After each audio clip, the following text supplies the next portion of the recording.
Thank you. All right. As she said, I'm Tracy Bailey. I own Bailey Property Inspections. We're based out of Bedford, but we cover pretty much all of southern Indiana. I've been as far as Indianapolis and as far as the river on the other side. So I tell people I'll go about anywhere if I make enough money. So just keep that in mind. First let me congratulate you for coming and being a part of this and taking the time to get your license, become a realtor. You know, it's a tough gig. I spent the first 20 years of my life as an insurance agent. I owned an insurance agent, so I understand what it's like to have to kill what you eat. You know, if you don't find something to sell, you're not going to make any money. So it's a tough gig, but I tell you, I wouldn't do it any other way. Pretty much since I graduated college, I've been self-employed, except for about 8 years, which is what led me here. I sold my agency and then went to work for a bank and was a vice president for a small bank in doing lending, which I didn't enjoy at all. The mortgage side, I enjoyed the commercial side, so I was trying to find a different gig, and so at 55, I decided to start calling under houses. So here I am.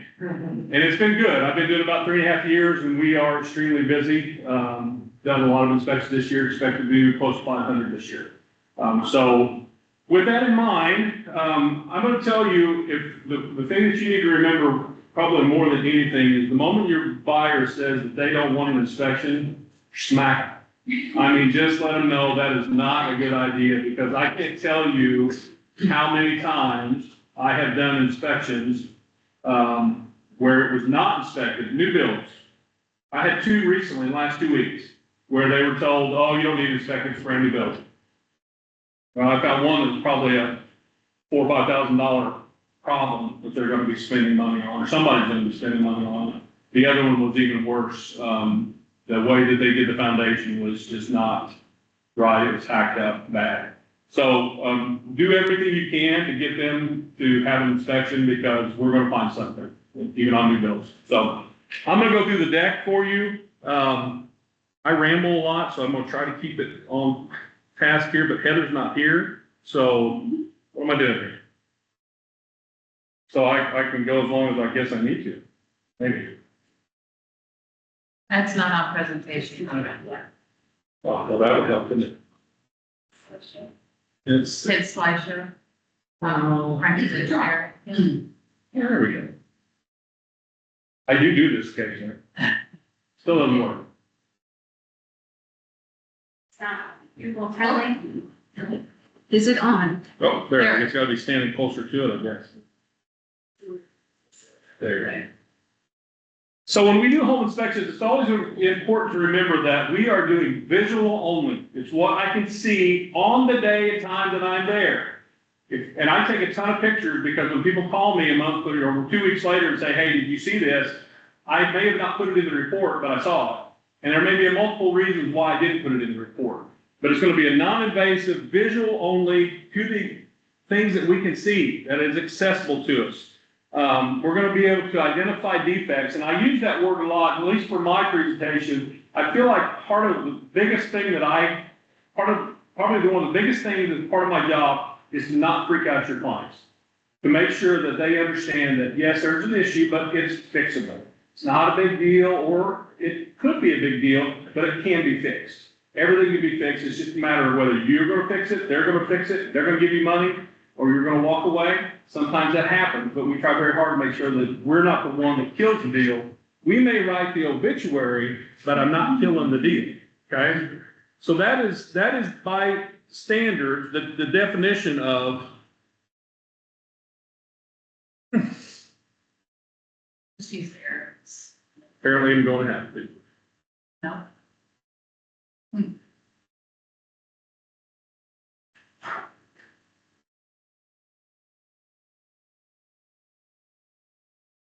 Click on the screen and then try to use recorder. Click anywhere. All right.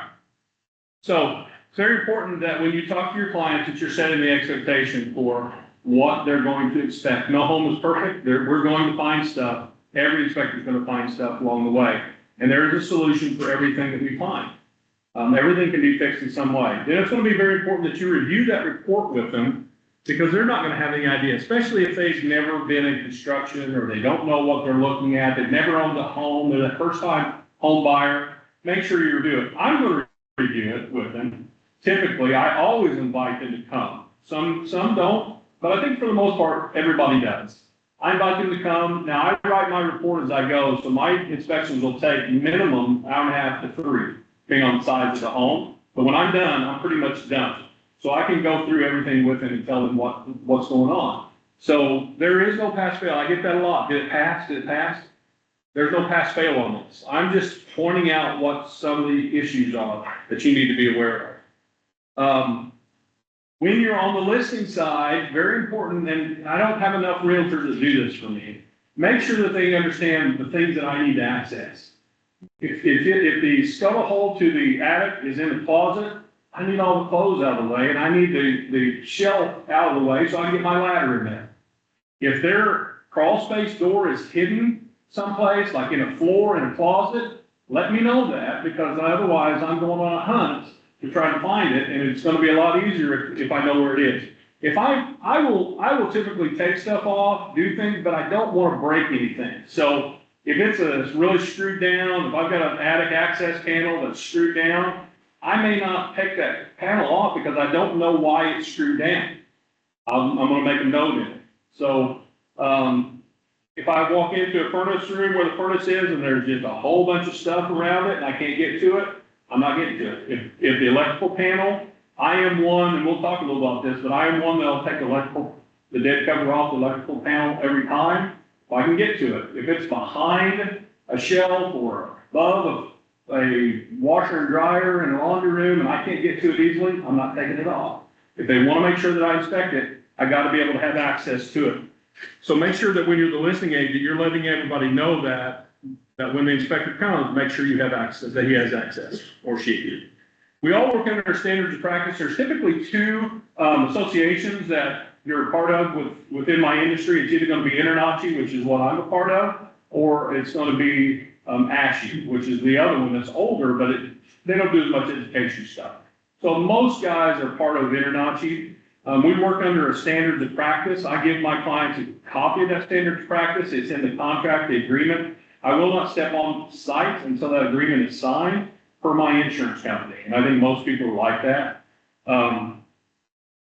So that's going to be the foundation of every inspection that we do is the standards of practice. Now, these are the minimums that we're going to do. We may be able to go beyond that, and most of us do. In the standards of practice, it says, I'm not taking a dead cover off of the electrical panel. Well, I do. In the standards of practice, it says that I don't have to get on your roof. I don't have to crawl in the crawl space. Now, there's times when I don't. I'm a fairly big guy, so there's some crawl space doors that I can't quite get in. And there's some times when it's pretty iffy whether I'm going to walk on that steep roof. My wife has asked that I come home from every inspection, so I'm a risk taker by nature. So I actually have a pair of paws, specialized boot that I can actually crawl on just about anything anymore. So I will do the best I can. When you're hiring a inspector, make sure that they're licensed. There are some out there that they're Joe Lunch Bucket that have a truck and a hammer. They've been doing construction their whole life and they think they can be an inspector. They probably know a little, but they don't know everything. So in the state of Indiana, in order to be a licensed home inspector, you have to do 40 hours of education. You have to do 12 shadow hours with a home inspector. Now that may not seem like a lot, but it is. But there's also some that I hope they're going to work with someone. So even though you can self-study, I went to a class in Indianapolis because I could do all the study and the 12 shadow hours all in 8 days and be done with it. So when I was there was a gentleman that was going to become a home inspector and go out on his own, not working with anybody. And we were standing in a room that had the water heater and furnace and other things. And I was standing up against the water heater and he goes, "What's that?" I went, "That?" He goes, "Yeah." I go, "That would be the water heater." I said, you might want to think about partnering with somebody before you jump out on your own. But there are some out there that really don't have a lot of experience. And that's okay because they can get it as they go. I've got 6 sons, and I'm hoping that one of my sons wants to come into the business at some point, but they don't know anything. I'm one of those that it was easier for me to do it myself than to try to get them to do it. So they're kind of illiterate when it comes to anything of mechanical nature. So, make sure that they're licensed, make sure that they have insurance. I have a ton. I have about $1.5 million of liability, because of different things that I do and offer. Make sure that they, are very objective and professional when they come. And that's one of the things that I really, at least for me, that I feel like I stand apart a little bit from some of my competitors, because I wore a suit and tie for most of my career. I've dealt with people. I know how to articulate a message, and I know how not to freak people out. So some of them just come in and go, oh my gosh, this is awful. That's not the way you want to present it to the customer. I always encourage my clients to come. Maybe they only want to come towards the end and get a wrap up, to get a debrief. But that's okay. If they can't be there, I always offer to give them a call and walk them through the report, make sure they understand what they're looking at, and be able to diffuse anything that might put them over the edge a little bit. For me, I deliver the report electronically. It comes, there's a link. They always have it. As long as they have the link, they're always going to have the report. One of the things that I do personally is I put the serial numbers and manufacturing dates of all the mechanicals in the report, so if they ever need to refer back to it, instead of trying to find it on the machine, because like in a furnace, most of the time it's inside. So you have to know where you're looking, and you have to know how to decode, because it's built into the serial number a lot of times. And then be available. My phone is always on. It's went off 3 times since I've stood here. I felt it. So I'm always available. I'm always going to be able to get to them as we get busier. My wife actually, I think, is retiring this year, and she's going to be the office staff in the market. So we're always going to be available to answer questions, no matter when it is, even if it's a year later. All right. So home inspection should be a written document. You know, years ago, when really it wasn't until about 1993 or 4 when they started actually having a license. I mean, I talked to some of the older guys who used to do home inspections on a legal pad. At the end of it, they just had some things they wrote out and handed it to you. They were much more sophisticated. There is some things going on within the industry with regards to software and AI, and are they taking our information and using it in other places without us knowing it? So there's just a big thing happening right now within different companies. So there's a lot of software companies out there. Everybody uses the same 2 or 3 for the most part. I would say, you see that? Yeah. They use the same 2 or 3. There's a few of the ones that are more franchise-based, that they have their own proprietary software that they use. But for the most part, we all use the same general 2 or 3. So it's going to be fairly easy. We try to give a summary. Here's what we saw in summary, and then you can go into each informational tab and get more detail, get the picture, you see the standard of practice and so forth. But a lot of pictures. Probably, I know that I've even pared back because I had some people that thought I had too many. So know what we will inspect and what we won't. So when you look at that list, so do we test GFCIs? Do we tell you the lifespan of the roof? Do we look at window air conditioning units? Do we look at the flow of the HVAC? Do we ignite all the flames? You know, if it's summer and it's got a pilot light and it's not lit, am I going to light that? The electrical panel, I'm going to find the total amperage that's going through it, place that, presence of mold. In your mind, you may think, yeah, they inspect that. No, we don't. That's not part of the standards of practice. Will I do some of that? Absolutely. I check GFCI every time. I will ballpark you on the roof lifespan. I can pretty much hit it within 3 years almost every time. Because I've seen enough of them, I know what they look like when they hit a certain age. I don't do what's called a Delta P test on the flow, airflow of HVAC. Some guys do, but a lot of times you have to drill a little hole in it, put your thermometer in there, and I just don't want to damage anything. I don't want to do that. If somebody was there and the homeowner was there and they said, yeah, we'd really like you to do it, and yeah, the homeowner's like, sure, go ahead, I'll do it then. Okay. But so know what we'll do and what we won't do. It's very important to be able to help your person, because in their mind, we're going to look at everything. I had somebody yesterday that asked me if I was going to put pressure gauges on the condenser unit outside and check Freon levels. Well, no, not doing that. I'm not an HVAC guy. I can put it in the report that it's not working, and I'm going to recommend further evaluation by a qualified HVAC specialist, professional. That's a verbiage that you're going to see a lot in my industry. There are a lot of ancillary services that are offered, you know, the basic inspection. When somebody calls me and says, what will you do? I tell them, here's what the price is. For me, it's based on square footage and age. Basic inspection is I'm going to get on top of it. I'm going to get under it. I'm going to check the mechanicals. I'm going to run cycles through them and make sure that they cycle. I'm going to open up the electrical panel and look at the wiring. We're going to run faucets in every bathroom in the kitchen. We're going to look for leaks in the plumbing. We're going to check outlets that a material amount. Material amount means what I can get to. We're going to open windows, shut doors. That's the basic inspection. Beyond the basic inspection, there are other things that we offer that are totally optional to you that I want to make you aware of. So those things, a lot of the ancillary services that a lot of people offer is radon. Radon is the #2 cause of lung cancer in America, #1 in a non-smoking household. You are in a massive hub of radon in this area. Monroe County is probably where we do, if I had to run the numbers, I'd say at least 50% of all the radon tests that we do are in Monroe County because you guys asked us to. You tell your buyer they need this. I didn't do it for a long time. I mean, I had the equipment, but I didn't like it because I'd have to go do it, wait 48 hours, come back, pick up the machine, and it was just a time waster for the money that I was making. My son-in-law, who's a mechanical engineer at Crane, decided he wanted a side hustle, so he does my radon, and now he's making an extra $1,000 a month just doing radon inspections for me. Wood destroying insects, that can be termite, that can be carpenter ant, that could be a powder post beetle, whatever it may be. You got to be licensed in the state of Indiana to be able to do that. The state of Indiana only offers that class 2 times a year. So depending on when your inspector started, they may or may not have the ability to do that. But it's something that we get asked a lot. I would say probably 70% of every one I do a termite inspection on. Depending on the loan, if it's a VA loan, it's required. So they just know that up front.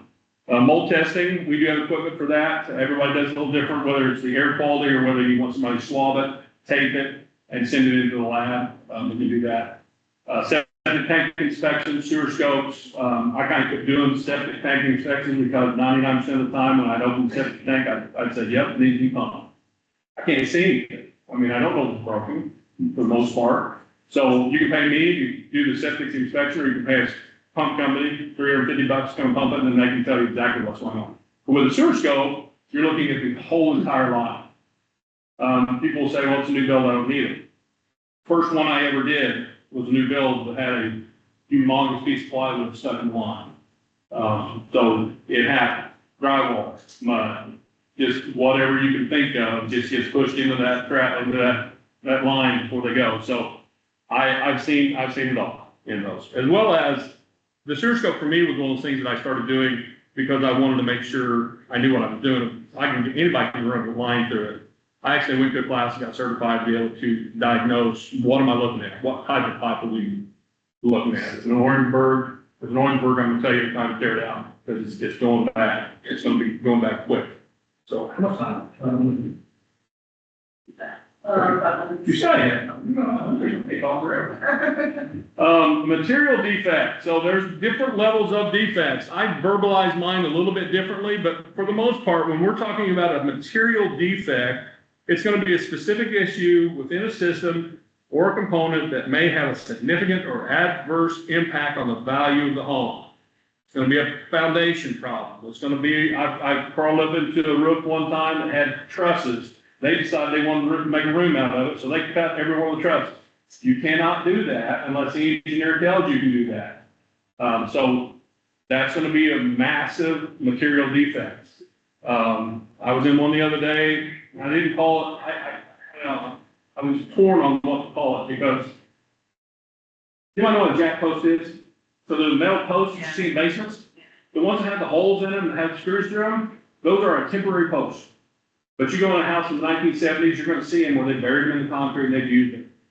They're designed to be a temporary post. You're supposed to use a solid 3 or 4 inch post, cut to size, and that's what it's by spec, by engineering specs should be used. I was in a new build that had jack posts as piers, the entire foundation of the house. No concrete blocks, just jack posts. It was a tough one to kind of walk through because the people that were on that lived in it for the last 2 years didn't have an inspection. as I said, the realtor said, oh, it's fine. Because the realtor had a relationship with the builder. They were working side by side, so the builder was known to have some issues. What is not a defect, a system or component or that is at or beyond its usefulness, is not considered a material defect. If I find, chip paint, it's not a material defect. It's something that needs to be fixed, and I'm gonna put it in the report that way. Typically for me, I categorize that as a major because is it gonna cost you money? And is it gonna potentially get worse if you don't fix it? So for me, that's major. You need to know that. Major doesn't necessarily mean a big expense. I can have a loose piece of siding on the side of the house. To me, that's major. Not because it's expensive, but because if you don't fix it, the wind's gonna rip that thing off and you're gonna lose half the siding on that side. So that's why it becomes major.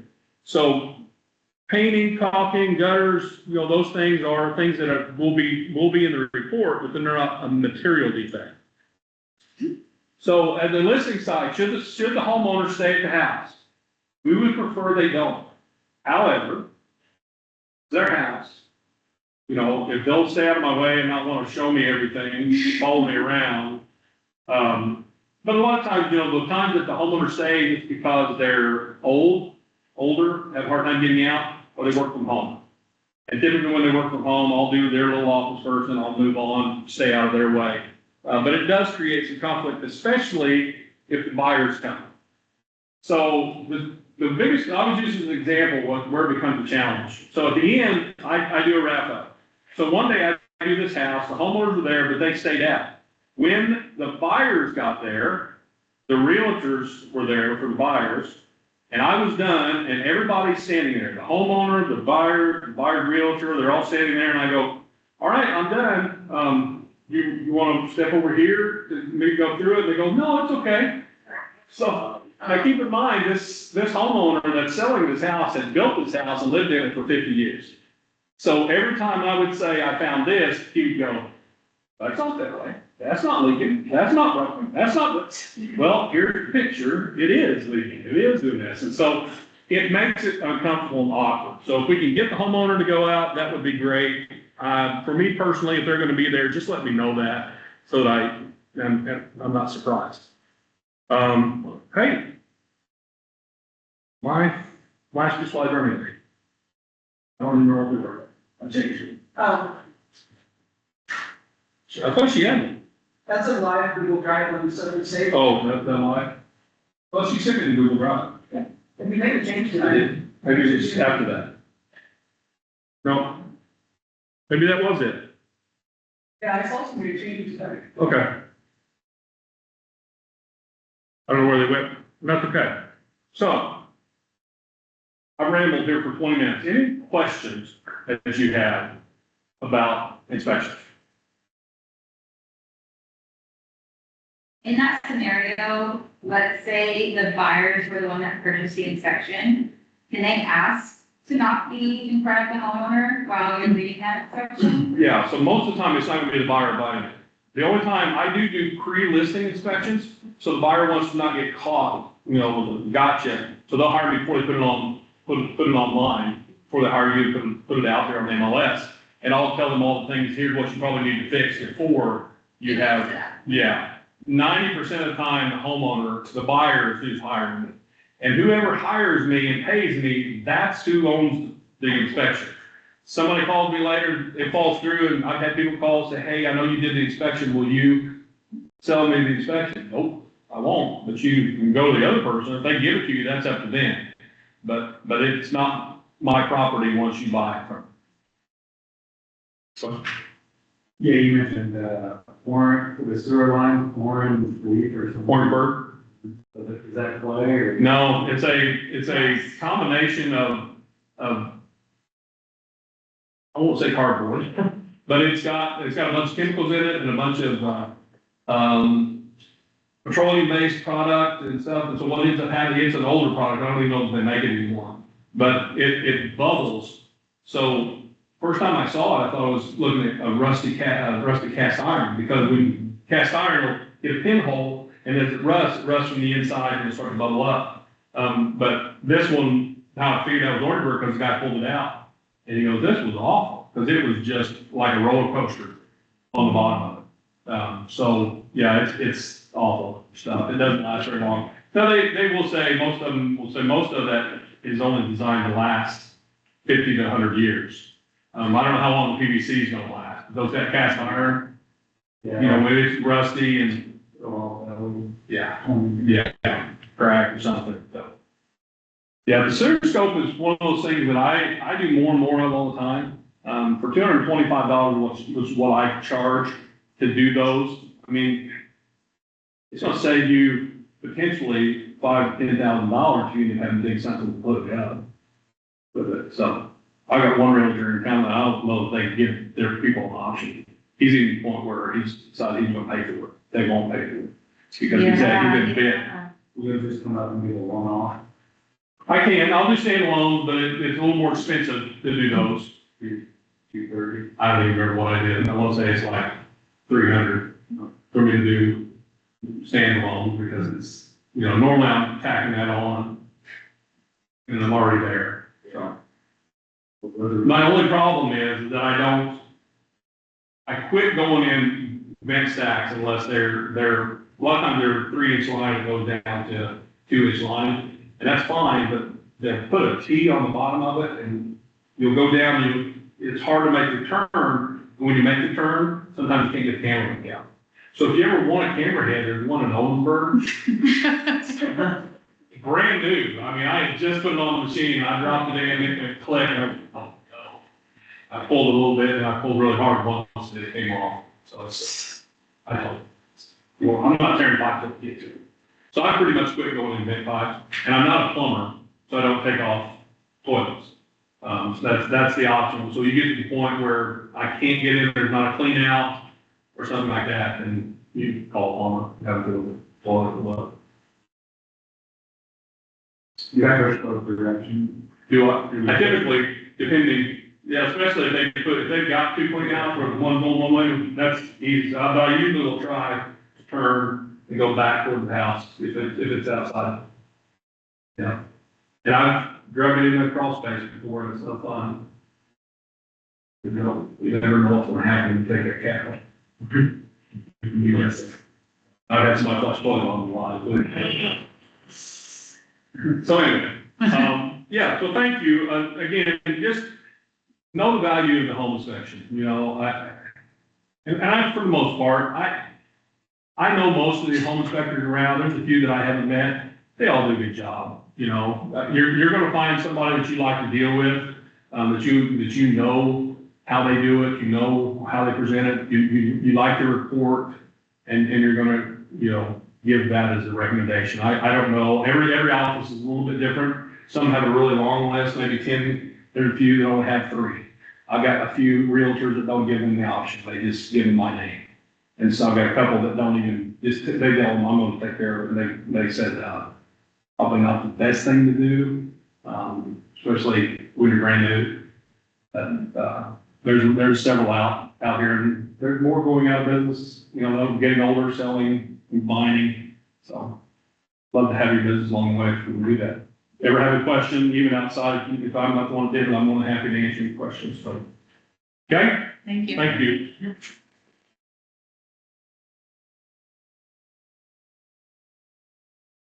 All right, I'm Heather Groves. I own Sterling Real Estate. You've had 2 of my agents already today. You'll have my 4th agent on Wednesday teaching forms. So our company's pretty active here at the board office. How many have you guys have closed a transaction? Half of you? Awesome. I'd just like to get a guess of how, kind of where you guys are at in the process. So I'll have you all turn in your binders to the inspection forms. It's towards the back. And it's labeled separately from your other form that has a cover sheet on it. The very first form you should see is buyer's inspection response. So most of the inspection process when you're representing sellers and buyers is a lot of it is about setting expectations, and that is from the very initial meeting. So when you're sitting down with buyers, doing a buyer consult, talking to them about what the inspection entails, and what they should expect along that process. And same thing with your sellers. When you're going to a listing appointment, prep them. Hey, every inspector, unless this is just a perfect home, but it's not, perfect homes don't exist. So even on new construction, have that conversation with your sellers ahead of time, like, hey, these are the things I see in our listing appointment that might come up as issues, but the inspector is going to find a long list of issues. It's between you and the buyer, how you're going to negotiate those. And just, I think, having that conversation really early on is so much better than getting the buyer's inspection response that has 15 items on it, and they were like, you didn't. Obviously, you're not gonna do a full inspection when you're at the house, but you can point out some things like, hey, this may be an issue, maybe you should fix it before listing, or maybe we're at least gonna get a quote for that issue that I see ahead of time, making sure we're disclosing things on seller's disclosures that are known defects ahead of time, really will help that part of the process as well. So I always just tell people, setting expectations is a huge part of this, it's going to make it go smoothly. Inspections are the most difficult part of a transaction a lot of times, because you get the accepted offer and you're so excited, everyone came to terms, then you have the inspection and there's $10,000 of things that needs to be done. So then you're kind of back to the drawing board. You're gonna be in situations sometimes where one party or the other is not willing to negotiate, and that's kind of our job, to try to bring everyone together and most importantly, gather the facts, so that your client, whether it's the buyer or the seller, is making an informed decision when they're responding to that inspection response. So a lot of times that entails getting estimates, maybe getting a second opinion on something that was found from a specialist. So there's lots that can go in with that. There are 3 types of inspection contingencies that we have in our purchase agreements. I know you guys haven't gone through those yet, but you will go through those this week. The first is the buyer waiving the right to have inspections. I pretty much never recommend this unless it's someone who's, a flipper, someone who's gonna tear the house down, a highly qualified professional, maybe. But I always urge people to at least reserve the right to have independent inspections, which is the second type of contingency. That's the most traditional. You're gonna see that probably on 80+% of transactions. The buyer's gonna be reserving the right to have inspections. The third is properties being sold as is. And you'll see this especially on maybe estates or older people who really don't want to do any of the repairs. You'll see that, and it has a separate, if your clients choose to go that route, it has a second addendum that needs to be submitted with the purchase agreement, which we'll go over that today. So when you sell the property as is, that's when you're saying, hey, we're gonna have it inspected, but at the end of that inspection period, we're either going to move forward and purchase it, or we're going to walk away. If your clients choose to walk away, they have the right to get their earnest money back. It's still a contingency of the offer. Reserving the right to have inspections is, like I said, the most traditional way to do that. And in that scenario, once you have the inspection, then you and the sellers negotiate again on what repairs they want made, credits, that type of thing. So we'll run through these inspection forms here. So the first one is the buyer's inspection response acceptance property condition. This is a great form. Unfortunately, you're probably not going to get to use it super often, but this is where your buyer has an inspection, and then they go through, they decide that whatever comes up, they're willing to take on. It wasn't that big of a deal, and they move forward with the property as it sits. It's awesome when you get this form. Again, it's not gonna happen a ton. I wish it did, but it's just not the reality. The next form is the one you're going to use way more often, which is a buyer's inspection response to independent inspections. And so this is where you're going to say, buyer will move forward with the purchase, but they want the seller to fix X, Y, and Z problems, or they want a credit for X, Y, Z problems. And so this form, you'll just continue to reuse if you go back and forth in multiple responses. So of course, the first response is the first one, then the sellers respond, and then maybe your buyers come back with the buyer's inspection response number 2, 3, 4, 5. Most of the time, we don't see 5 back and forth, but it's happened. I've had it happen before. But most of the time, like, one or two responses, you're going to have a pretty good indication of whether you guys are gonna be able to come together or not. So here, if you are on the second box here, so line 21 is where you would check if you're exercising additional time. And that additional time, however much it is something that you're gonna put in the purchase agreement. And you'll see that come through when you guys go over the forms later this week, but this does not require a seller response. It's automatically in the offer and all parties have already agreed to it, but your buyer does have to submit it in writing that they're exercising that additional time. The third box is where you would put if you are just requesting credits. And you may write that up a couple different ways. If your buyer knows exactly what contractors are going to use, you may put seller to credit XYZ plumbing, X amount of closing, and ABC roofing, X amount of closing. Sometimes you may want to get second estimates for things, or even third estimates if your first two estimates are pretty far apart. So in that case, you may just put seller to credit $10,000 towards contractors and buyer's choice. And then once you get a little closer to closing, have some more time to go through and get those estimates, then you can identify who you actually want those credits to go towards. So really, it's just all gonna be timing. This is also where you'll put if you need an addendum, which is the next form we'll go over. So if there are 15 items that need to be repaired, you're not going to be able to fit it on just this form, so you're going to end up having to attach this addendum. As far as response time goes, so that's lines 33 to 35. Be reasonable. If your buyer's asking for 15 repairs and you haven't gotten any estimates, don't ask the sellers to respond in a day or two. Give them a sufficient amount of time to be able to get contractors out there and see if they can actually even agree to this response. Because sometimes we write up a response based on the conversation we have with the inspector, and then we get a plumber out there and they're like, actually, it needs to be done this way. So even if the seller's willing to remedy all the defects, they may not even be able to actually accept your buyer's inspection response because they may need to change up the wording or change up the way that the repair is being done.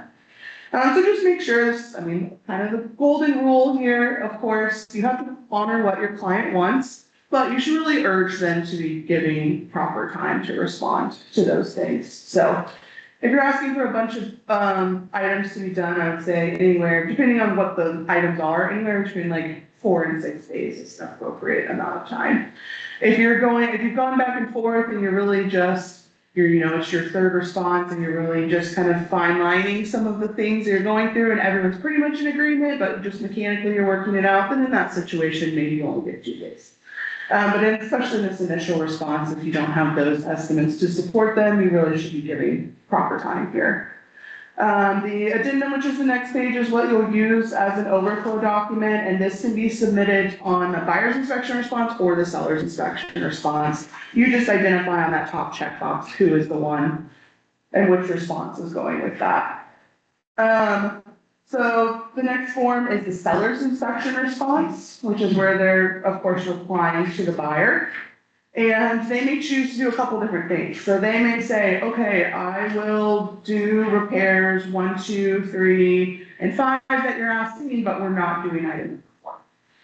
So that's where you would identify this. You may have a seller who's like, hey, we came off the purchase price, $35,000, we're not doing anything. So that's where you would check sellers unable or unwilling to make any of the repairs. The third box is where the seller rejects the response. And then that would be the third box down, is where they're rejecting a buyer's second inspection response. So a buyer does not have the right to walk away from a transaction until they give the seller the option to remedy defects. So your buyer can't have the inspection and be like, oh my gosh, this is way too much for you to take on, I'm walking away. They have to give the seller the option of what defects were there and the option to remedy them. If the seller says no, then your buyer can walk away if they are true defects. And then vice versa with the seller can't get your buyer's inspection response and then just say nope and cancel the transaction. They have to give the buyer the opportunity to go back and make that decision. So you submit buyer's inspection response, seller says, I'm not doing any of these repairs. then your buyer has the option to say, okay, I'm going to move forward or I'm not going to move forward with this. They can't just cancel the transaction on that first reply, which is where two of these options here seem redundant, but that's why. The next form is the radon inspection response. This is a form that some agents use locally here in our county and some don't. Some agents just put this in the buyer's inspection response.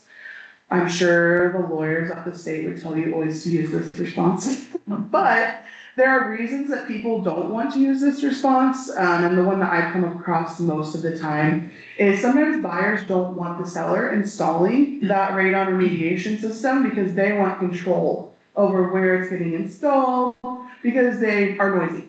So the fan runs pretty much constantly. So a lot of buyers, they don't want that by their bedroom window or by their kid's bedroom because they don't want the noise from it. Or they want to be really particular on like, hey, I for sure want it in this room of the basement, so I want control over where it goes. Or I want to upgrade it. You can upgrade radon systems to look nicer so that they're not just this big white PVC pipe jumping off of your house. They can make them look more like a gutter and match the color of your home.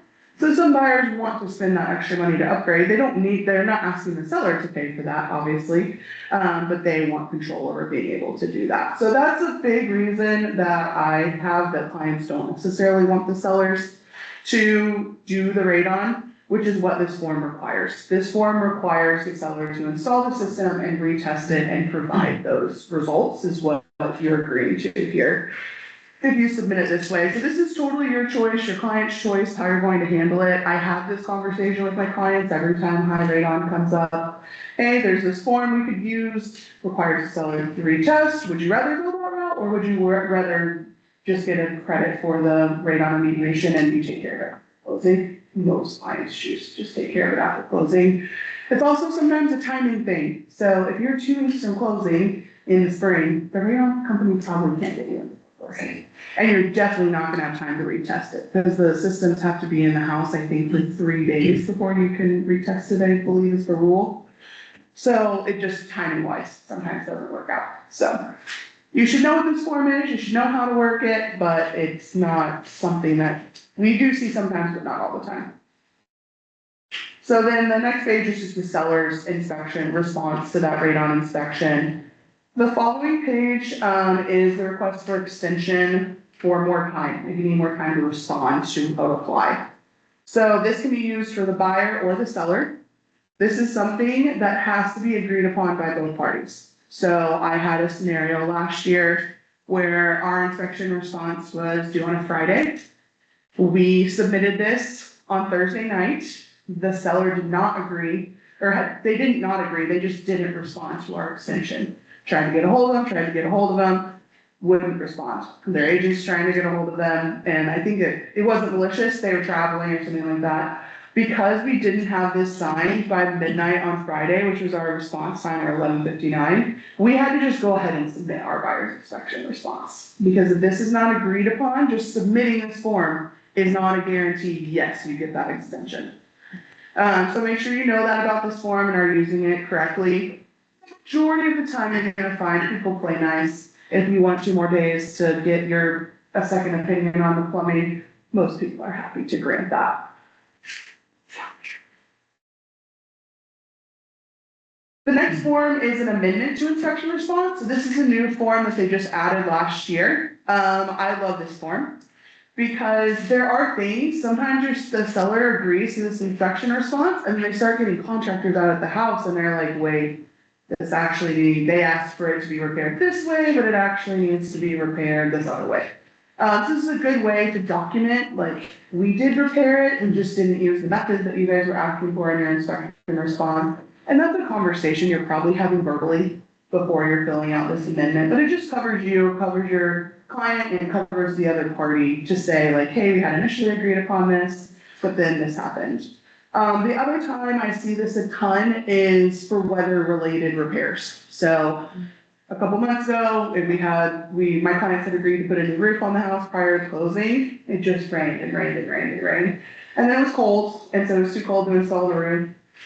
So my clients were like, we'll pay, but we just can't get it done before closing. We didn't want to delay closing, so I submitted this amendment stating we're gonna give you a check at closing for the roof versus the roof being replaced. So this is a good form. There are things that come up during the process that we can't anticipate. We try to anticipate as much as we can, but there are just some things that we can't, so. The next form is, a buyer's inspection waiver acknowledgement. This is more of a cover your ass for you.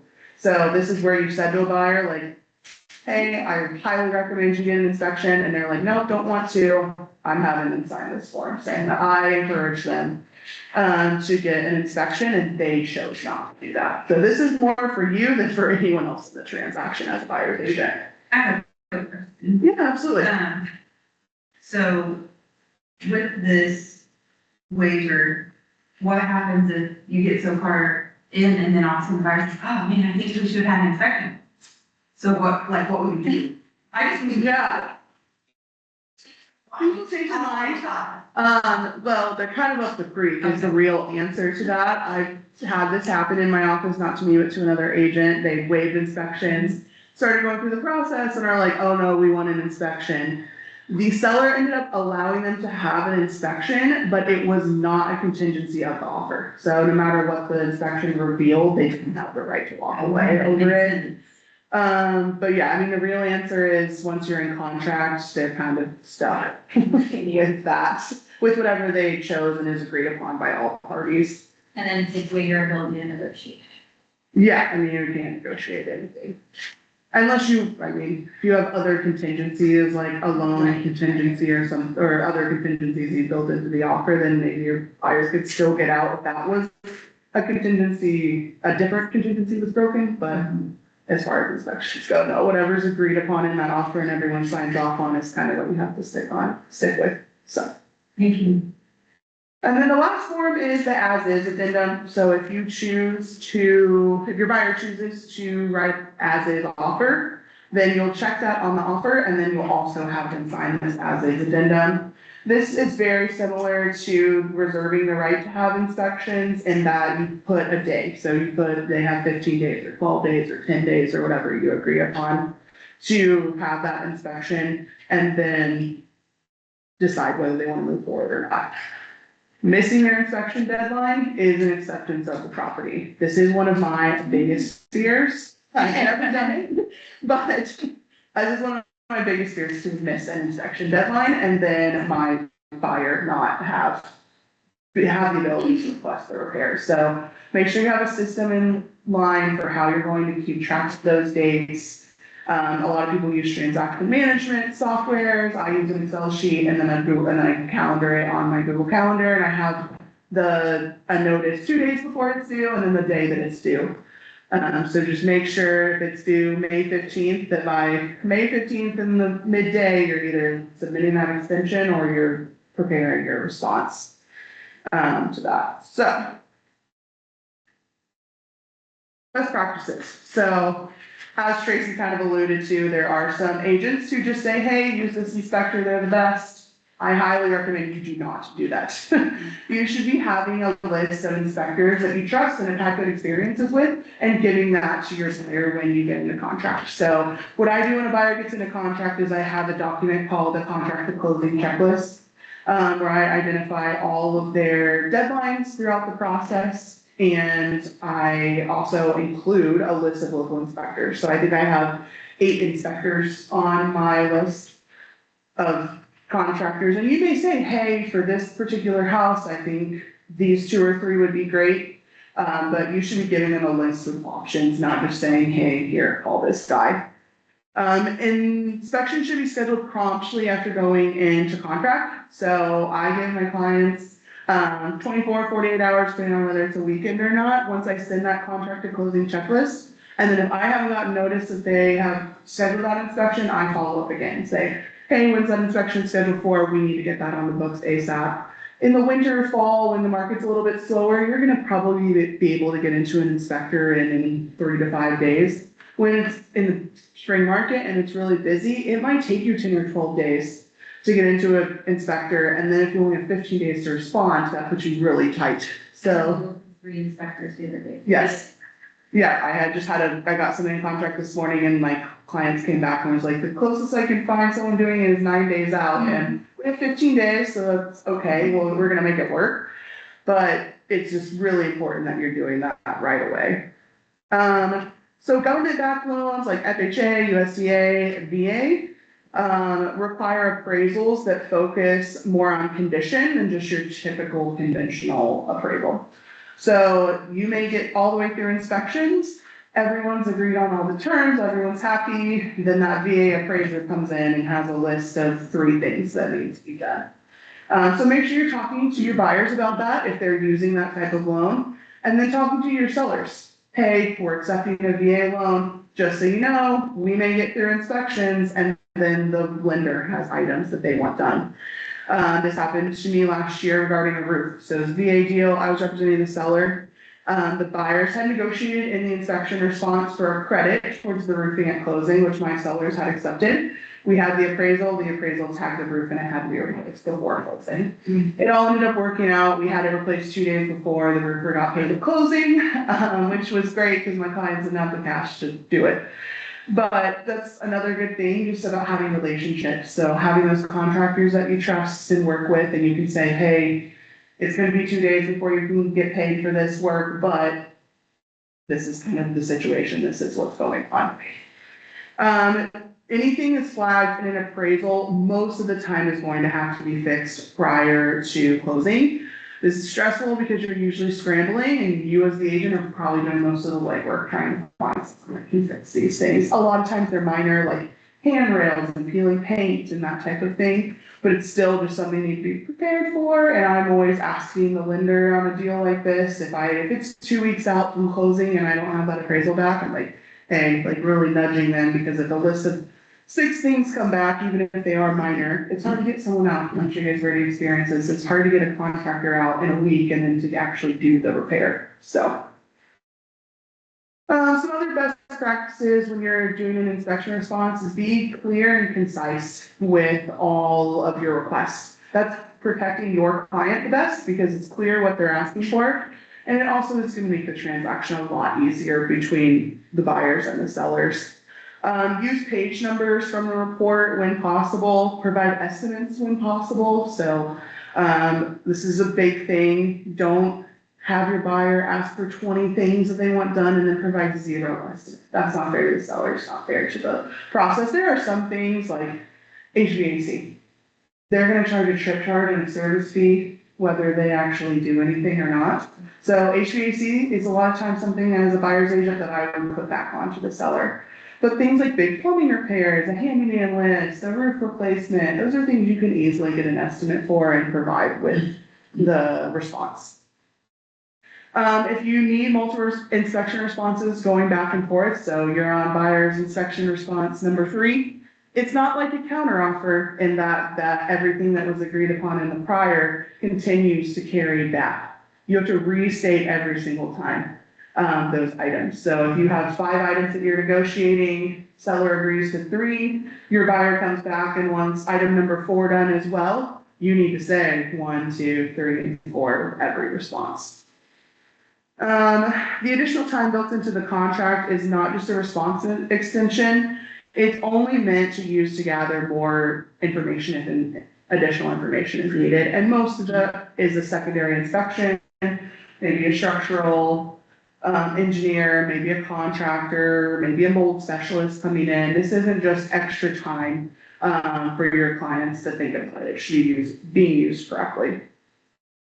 So here's an example of a poorly written response. This is actually a response I received, unfortunately.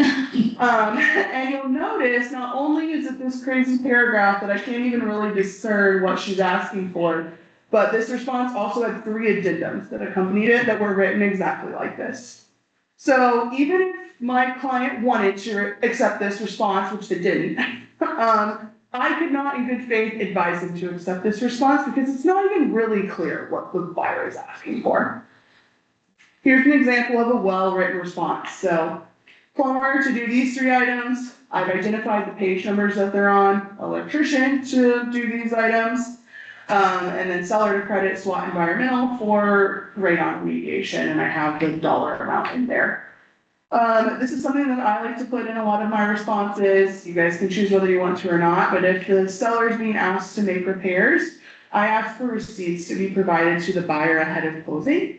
So then when you're at the walkthrough, you have that documentation of who did the work, what the repairs were done, and then it's easier. You're not arguing about it at the closing table. If something wasn't done correctly, you can call ABC Plumbing and say, hey, I have this invoice. I see that you repaired it this way, it's not really what we asked for, and you can have that conversation. That's a question. Yeah. Is it best practice to list a licensed farmer versus plumber? Yes. All right, we have 10 minutes, so what questions do you guys have?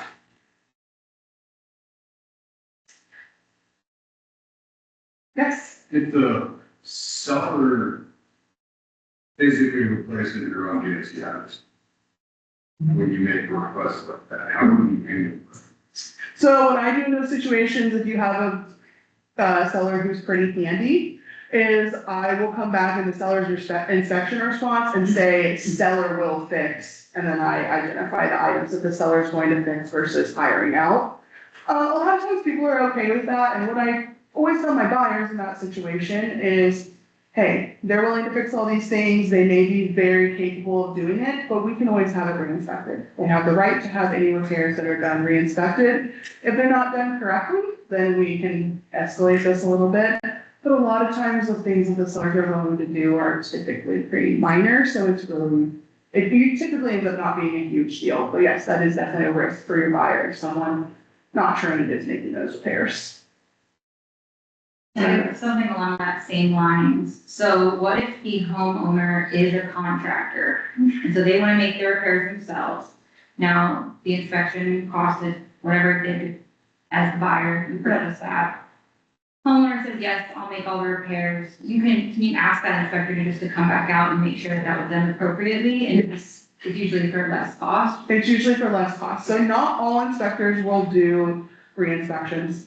A lot of them will, and usually there is a cost associated with that. And I've even had it before where sellers said, okay, I'm going to do all these repairs, and then the buyer said, okay, that's fine, but we want you to pay the re-inspection fee. And the seller may say no, they may be say, oh, we're confident whatever we did, and then your buyer will have to decide whether they want to take on that expense or not. Okay. What other questions do you guys have? Has anyone negotiated an inspection yet? No. How'd it go? Good. Good? Some went good and some not. Yeah. That's how it works. I just had a weird one because they didn't respond in the appropriate documentation. So that was weird as my very first inspection response. They just sent an email as a response. Oh, they didn't formally respond. No, the realtor did not have access.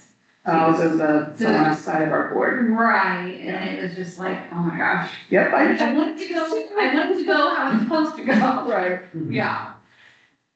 Yes, that's tricky. I am dealing with one of those now where she is licensed in Ohio, selling a personal home. I'm representing the buyer, and we're not supposed to give them our forms, as I'm sure you all are aware of. And so she's just like marking up my buyer's inspection response, and then she wants my buyers to initial it. I ended up responding with the buyer's inspection response number 2 and just like reiterating everything and having it. Is that what you suggest I do? Yeah, that's what I did. I Okay. don't know if that's 100% the best way, but for me, I felt like that was protecting my buyers. Because that's the point where I'm at, is what do I do next now that I've had this response? And Yeah, I did, they gave us they struck the deadline that I had and put a new deadline on it with their response.